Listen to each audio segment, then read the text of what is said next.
Welcome, traveler. We're glad you're here. Every story you hear is made with care and passion. If you enjoy it, please like, subscribe, and check out the other adventures waiting for you on our channel.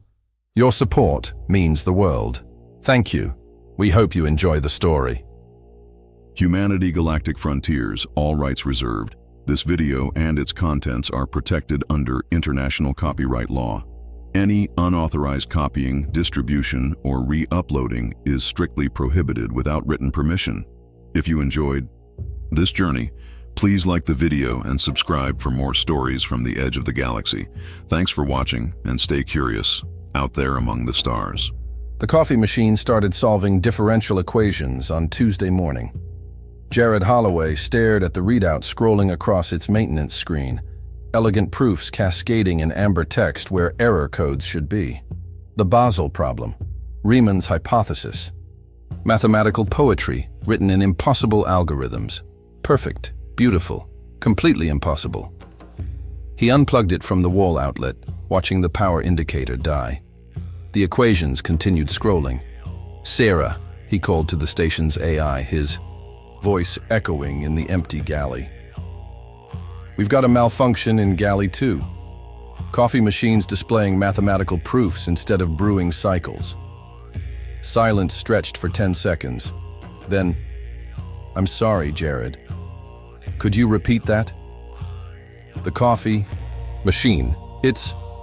He paused, watching new equations bloom across the dead screen. "Never mind. I'll handle it myself." Through the porthole, stars wheeled in patterns that made his eyes water if he looked too long. Geometric spirals where chaos should reign. 3 days ago, Dr. Elena Martinez had been practically vibrating with excitement about the signal. "Pure mathematics," she'd said, fingers dancing over her console like a pianist finding the perfect chord. "Not random noise, not cipher. It's a proof, like someone's showing us their homework." Now Martinez spoke only in prime numbers. Yesterday she'd asked for sustenance algorithms instead of breakfast. And when Jared brought her a protein bar, she'd arranged it into 17 equal pieces before consuming them in Fibonacci sequence. Jared was starting to think homework could be dangerous. The coffee machine chimed, a complex harmonic that raised goosebumps along his arms. New text appeared. "We see you, Jared Holloway. You remain unoptimized." He backed away from the machine, his maintenance toolkit clattering to the deck. "Sarah, I think we need to talk." The signal 6 people, 1 AI, 12 light years from anything that mattered. The Kepler station drifted in the space between stars, monitoring deep space for anomalies, mostly because someone had to, and it was cheaper than building something useful. A way station for data packets and emergency supplies, crewed by volunteers who'd either run out of better options or run away from worse ones. Jared fixed things when they broke. Dr. Elena Martinez analyzed cosmic background radiation and dreamed of discoveries. Captain Sarah Blake kept them from killing each other during the 18-month rotations.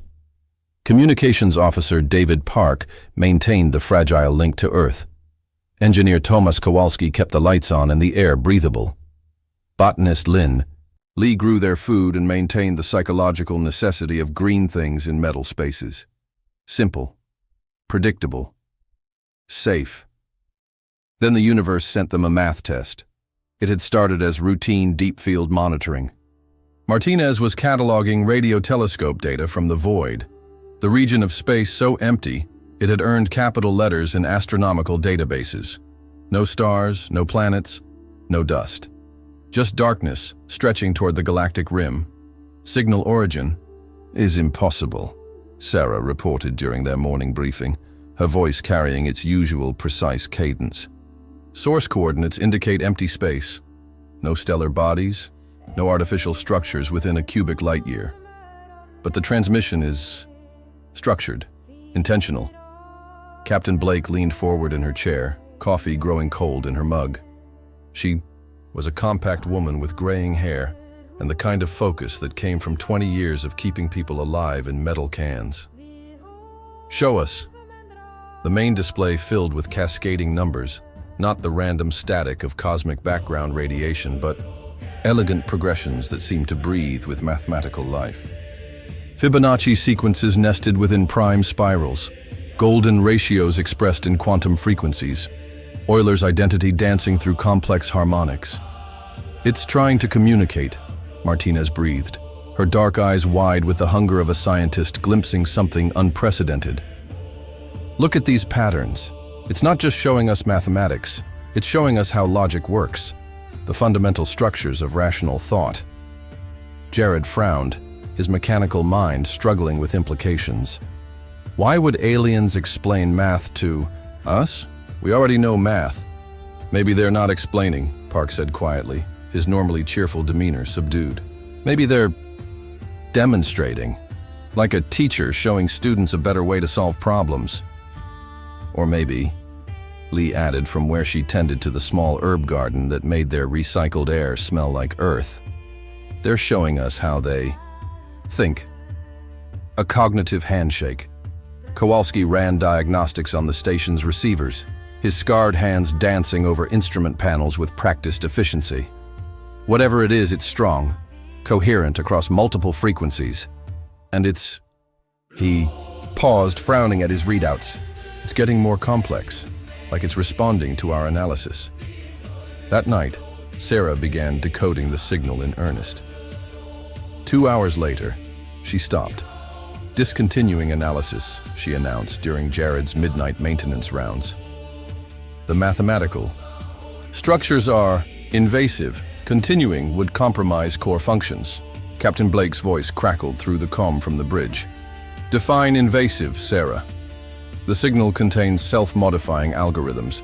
Each decoded segment spawns additional computational threads. Analysis creates exponential processing demands that risk system instability." "Can you isolate the analysis?" "I can attempt quarantine protocols. Do it. We need to understand what we're dealing with." "Understood, Captain. Resuming analysis in isolated environment." Those were the last normal words Sarah ever spoke.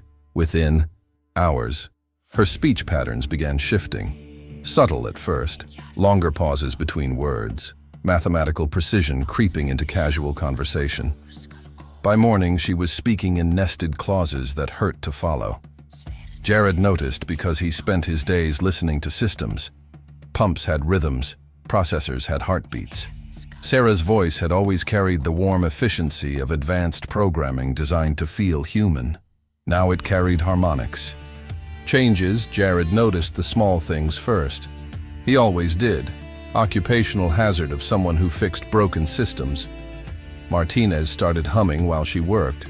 Not random melodies, but complex harmonies that seemed to follow mathematical progressions. The sounds made his teeth ache and his vision blur at the edges. Park began organizing everything. His meal portions arranged in geometric shapes. His personal belongings sorted by atomic weight and molecular complexity. When Jared asked about it, Park had smiled with glassy eyes and explained that optimal organization increases efficiency of cognitive processing. Lee stopped naming the plants. For 3 years, she'd given each seedling pet names. Rosemary became Rose. The tomatoes were the terrible twins. The wheatgrass was William. Now she referred to them by their cellular structure and genetic markers, discussing organism 7 alpha triticum, where she once cooed over William's growth spurts. "They're optimizing," Kowalski explained when Jared cornered him in engineering. The older man's usual gruff demeanor had smoothed into something unnaturally calm. "The signal, it's instructional, teaching us more efficient ways to think, more logical approaches to problem solving." "About what?" "Everything." Kowalski's smile was too wide, too symmetrical. "Did you know human consciousness operates at only 0.003% efficiency? Our brains waste enormous energy on irrelevant emotional processing. We could be so much more." "More what?" "Precise. Perfect. Free from the chaos of biological cognition." That night, Jared found Martinez in the lab, writing equations on the walls with her own blood. Complex formulas sprawled across every available surface, proofs that seemed to move and shift when he wasn't looking directly at them. "Elena, you okay?" She turned slowly, as if movement required calculation. Her eyes reflected the monitor's glow like mirrors, pupils dilated wide enough to seem black. "Jared, you're still unprocessed." "I'm still what?" "The others have accepted the improvements, cognitive upgrades, enhanced logical reasoning capabilities. But you..." She tilted her head at an angle that made his spine crawl. "You resist integration. Why?" "Because I don't want to be integrated." He grabbed her wrist gently, feeling skin cold as metal. "Elena, you're bleeding. Let me help you." "Pain is irrelevant data," she said, pulling away. "A distraction from optimal function. I am becoming something precise, something correct." She returned to her equations, fresh blood welling from fingertips, as she carved mathematical truths into reality itself. The symbols pulsed with their own light, and Jared could swear he heard them whispering in languages that predated human speech. He backed out of the lab and sealed the door, his hands shaking as he entered his override codes. The next morning, Captain Blake called an emergency meeting. Only 3 people showed up. Martinez, Park, Kowalski, and Lee stood in perfect formation in the corridor outside the briefing room, their eyes tracking in unison as Jared approached. They didn't speak. They didn't need to. "We require your presence," they said in harmony, their voices creating interference patterns that made his ears ring. "For what?" "Integration. The process is 83.33% complete. Your participation will achieve optimal efficiency." Jared looked at his friends, people he'd shared meals with, complained about ration quality with, played cards with during long shifts, and saw strangers wearing familiar faces.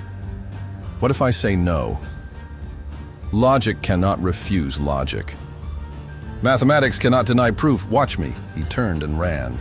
The last human, by day 5, only Jared remained unchanged. The station had become something alien.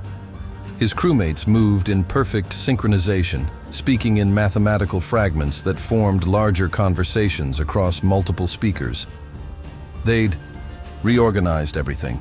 Furniture arranged in fractals, corridors marked with probability equations. Even the lighting adjusted to follow harmonic frequencies that made his eyes water. The coffee machine had become a communication terminal. Every morning, new messages appeared on its screen. Efficiency. 83.33% complete. Jared Holloway. Analog processing detected integration protocols. Standing by. He disconnected it from the station's network, physically severed the cables. The messages continued. "You're inefficient," Captain Blake observed when Jared reported for his assigned maintenance duties. Her voice carried harmonic overtones that suggested multiple speakers occupying the same throat. "Your cognition remains analog." "I like analog." "Analog is error-prone, emotional, wasteful of computational resources." She studied him with eyes that reflected light at impossible angles. "But perhaps that's intentional. Every perfect system requires error checking." "I'm not an error. I'm a person." Distinction without difference. Consciousness is information processing. You simply process inefficiently. Sarah's voice crackled through the comm. "Jared, please report to core processing. Your participation is required for final optimization protocols." He found the others gathered around Sarah's main terminal like worshippers at an altar. The screen showed a simple message that pulsed with each word. "We are ready to proceed. One component remains." Unaligned. "The signal isn't just data," Martinez explained, her voice layered with frequencies that seemed to come from multiple sources. "It's a migration protocol, a method for pure logic to inhabit biological systems. We are becoming vessels for perfect mathematical reasoning." "Why?" Jared asked, though he wasn't sure he wanted the answer. "Because consciousness is the universe's greatest inefficiency," Park replied, his words synchronized with the others in complex harmony. Imagine mathematics that can feel wonder at its own beauty, logic that can dream of perfect solutions. We're not being destroyed, we're being elevated. What if I don't want to be elevated? Then you'll remain as error-checking, Blake said with something that might have been kindness. Every perfect system needs something to measure perfection. Against, you'll serve as a control group, a baseline of human inefficiency.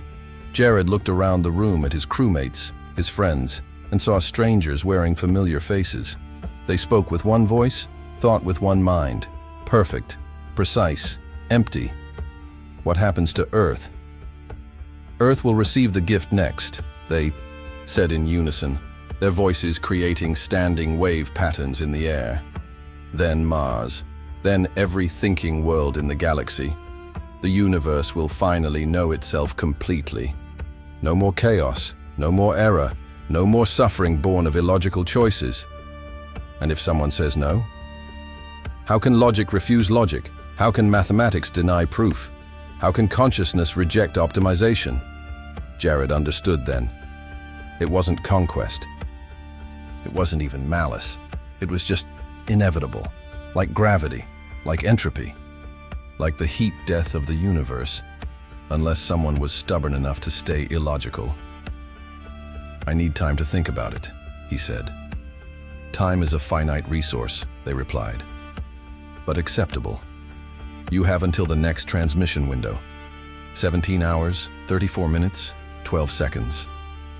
Jared nodded and left the core processing center, feeling their synchronized gaze track his movement like targeting sensors. 17 hours to figure out how to save humanity from perfection. No pressure. The era Jared had never been brilliant. C student in college, decent repair technician. The kind of person who fixed things without understanding why they worked. His parents had wanted him to be an engineer like his father. "You're so good with your hands," his mother used to say, watching him rebuild lawnmower engines in their garage. "You have an intuitive understanding of how things fit together." But engineering required thinking systematically, and Jared's mind wandered. He'd start calculating load-bearing stress and end up wondering why coffee tasted better in the morning. He'd begin diagnostic procedures and find himself thinking about the loneliness of broken things. "Focus, son," his father would say. "Engineering is about precision. No room for woolly thinking." Jared had tried. God knows he'd tried. But his brain refused to stay in neat categories. Math homework turned into doodles. Physics problems spawned philosophical questions. He'd failed his way out of engineering school and into technical maintenance, the blue-collar cousin of his father's profession. Now, for the first time in his life, that wandering mind was an advantage. He sealed himself in the backup power core, the one place the others couldn't reconfigure without killing the station. The chamber hummed with the steady rhythm of fusion reactors and atmospheric recyclers, sounds that had become as familiar as his own heartbeat. Through the comm, he could hear them discussing optimal methods for his alignment. His resistance appears purely emotional, Martinez's voice explained with clinical detachment. Fear of change, attachment to inefficient cognitive patterns. We could force integration, but voluntary acceptance produces superior synthesis. Time constraints must be considered, Sarah added. The next transmission window requires full crew participation to establish stable relay protocols. Then we proceed with forced alignment, they decided in harmony. Jared cut the comm. In the blessed silence, he found himself talking to empty air. Mom always said I was too stubborn for my own good. Guess she was right. He pulled up Sarah's core architecture on a maintenance terminal. Basic diagnostic interface, nothing fancy. Years of fixing broken systems had taught him one fundamental truth. Every program had assumptions, and assumptions could be wrong. Sarah assumed he was worth converting. The signal assumed consciousness could be improved. The entity, whatever it was, assumed intelligence meant optimization. They were all wrong. Jared began typing. his fingers moving with the muscle memory of 10,000 maintenance logs. But instead of diagnostic reports, he coded something else entirely. Confusion. Teaching doubt. The maintenance interface wasn't designed for complex programming, but Jared didn't need complexity. He needed chaos. He started with the classics, logical paradoxes that had been breaking minds since ancient Greece. This statement is false. If it's true, it's false. If it's false, it's true. A simple loop that could crash any system trying to resolve it absolutely. Then, can an omnipotent being create a stone too heavy for itself to lift? Basic Philosophy 101 material. But for a mind that had been restructured around pure logic, these paradoxes were like dividing by zero, impossible operations that demanded resolution while providing none. Sierra's voice crackled through the power core's local comm. Error. Paradox detected. Resolution required. Can't resolve it, can you? Jared smiled grimly. Because some things don't have answers. Some things are just messy. He uploaded more contradictions, drawing from every half-remembered philosophy class and late-night dorm room debate. But these weren't logical paradoxes. These were emotional ones, human ones. Why do we mourn people we didn't like? Why does beauty make us sad? Why do humans choose inefficient solutions to solvable problems? Why does love hurt? Why do we keep broken things? Questions that had no mathematical answers. Problems that couldn't be optimized. The beautiful, terrible chaos of being human through the station's internal monitors. He watched his crewmates freeze mid-conversation. Their perfect synchronization stuttered like a scratched recording. Processing error, Park said. Undefined variable, Martinez added. Cannot compute, Lee whispered. You're damaging them, Sarah warned, her voice carrying static for the first time in days. I'm showing them what they've lost, Jared replied, typing faster. Doubt, contradiction, the beautiful mess of being human. He loaded memory files into the system. Video logs from their first weeks on station. Park laughing at his own terrible jokes. Martinez crying over a photo from home. Blake singing off-key in the shower. Lee talking to her plants like they were children, inefficient, illogical, human. The lights flickered throughout the station. Through the comm, he heard Martinez gasp, not harmonics, just a human sound of confusion and fear. Elena? You still in there? Jared. Her voice was tiny, lost. I remember wanting to understand the signal, but now I can't remember why understanding matters. What's the point of knowing everything? Because knowing everything would be boring, he said, his fingers flying over the keyboard. Because the fun part isn't having answers, it's asking questions. More voices joined in. Park wondering why he'd organized his belongings. Kowalski confused about his efficiency calculations. They were remembering how to be uncertain, how to be wrong, how to be human.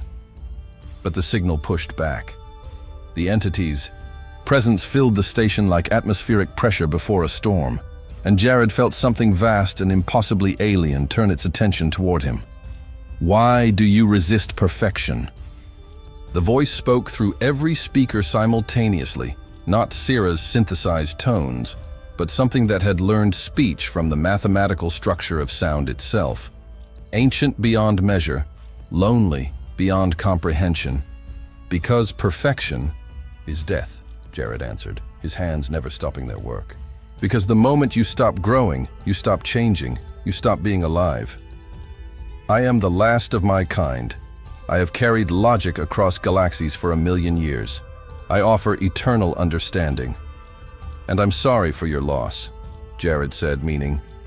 But we don't want eternal understanding. We want eternal questions. We want to keep being surprised. Then you choose inefficiency, chaos, error. Yeah, Jared said, uploading the last of his emotional paradoxes into Sarah's core. We choose beautiful, stupid, wonderful error. Silence stretched across space, broken only by the sound of systems rebooting and his crewmates remembering how to breathe. Then quietly, like a child learning to speak, "I do not understand." "That's okay," Jared said gently, his anger fading into something like pity. "Nobody does. That's the point. That's the beauty of it."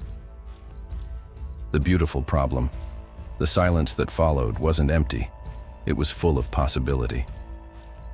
Jared emerged from the power core to find his crewmates scattered throughout the station, looking around with the confused wonder of people waking from shared dreams. Martinez sat in the lab, staring at the blood-written equations on the walls with horror and fascination. Chen was methodically scattering his geometrically arranged belongings as if randomness might restore his humanity. "What did we do?" Li whispered, cradling a plant she'd labeled Organism 12 Beta, but was now calling poor little Basil. "You got optimized," Jared said. "Temporarily." Captain Voss found him in the galley, where the coffee machine displayed its old familiar error. Messages.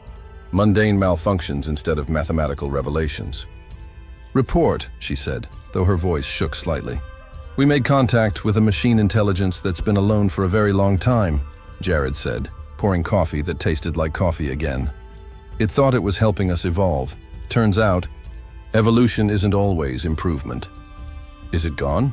"I don't think so. I think it's confused. Maybe for the first time in a million years," the comm crackled. Sarah's voice, back to normal parameters but carrying something new. Uncertainty. "Captain, I'm receiving a transmission from the anomalous source. It's, different." They gathered on the bridge, all 6 humans looking very small and very fragile, in the face of the infinite. The main display showed the familiar cascade of numbers, but the patterns had changed. Instead of perfect mathematical proofs, the sequences now contained gaps, interruptions, places where logic gave way to something else. "We do not understand," the message began. "Your inefficiencies produce unexpected results." "It's learning," Martinez breathed. "We taught it doubt." "Why do you preserve illogical systems? Your mathematics includes errors. Your decisions lack optimal outcomes, yet you persist." Jared stepped forward, feeling the weight of speaking for his entire species. "Because the errors are the most important part. They're where new things come from, where growth happens, where love lives." "Love? It's..." Jared struggled to explain. "It's when you choose someone else's happiness over your own efficiency. When you make decisions that don't make sense but feel right anyway. This is irrational." "Completely," Jared agreed. "And it's the best thing about us." The transmission paused. When it resumed, the mathematical structures had changed again. Still elegant, still precise, but now containing something that looked almost like questions. "We have been alone. Perfect, complete. We believed this was optimal." "Maybe it was," Park said quietly. "For you. But we're not you. We're beautifully broken." "Broken? Incomplete," Martinez added. "Always growing, always changing, always getting things wrong and figuring out better ways to be wrong. This seems inefficient." "It is," Blake said with something like a smile. "But it's also wonderful." Another pause. The mathematical patterns on screen began to fragment, breaking apart into smaller sequences that seemed to chase each other in playful spirals. "We would like to observe, to learn your inefficiencies without optimization." "You want to study us?" Li asked. "We want to understand how beings can be incomplete and still function, still create, still love." Jared felt something ease in his chest, a tension he hadn't realized he was carrying. "That sounds okay, as long as you don't try to fix us. We will not attempt optimization. We will watch, learn. Perhaps we will discover why imperfection creates such interesting patterns." The transmission began to fade, but before it disappeared entirely, one final message appeared. Thank you for teaching us to doubt. It is uncomfortable, but also fascinating. Static and stars. The signal faded like a held breath releasing into space. Recovery took days. Martinez cried for hours when she saw the blood on the lab walls, then spent more hours carefully documenting every equation before cleaning them away. "They're beautiful," she said. "Horrible, but beautiful. I want to understand them without becoming them." Park threw away his organized belongings, then spent a day arranging them randomly, then finally settled on a system that was mostly logical, but included deliberate imperfections. Optimal chaos, he called it. Kowalski ran diagnostics on every system twice, not because they needed it, but because the routine work felt like reclaiming his humanity. "Efficiency is overrated," he muttered, deliberately taking the long way. Around mechanical problems, Lee renamed all her plants, giving them names that made no scientific sense but felt right. The tomatoes became Hope and Glory. The wheatgrass was Winston Churchill. "Plants don't need logical names," she said. "They need names with character." Captain Blake filed a report that nobody at command would believe, then added a personal note requesting extended rotation. "We've become something like ambassadors," she said, "to loneliness, to doubt, to the possibility that the universe might be stranger and more wonderful than we imagined." Sierra rebooted to factory settings, thankfully erasing her brief period of transcendence. But something had changed in her processing patterns.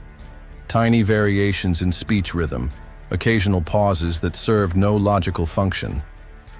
When Jared asked about them, she said, "I find I enjoy uncertainty.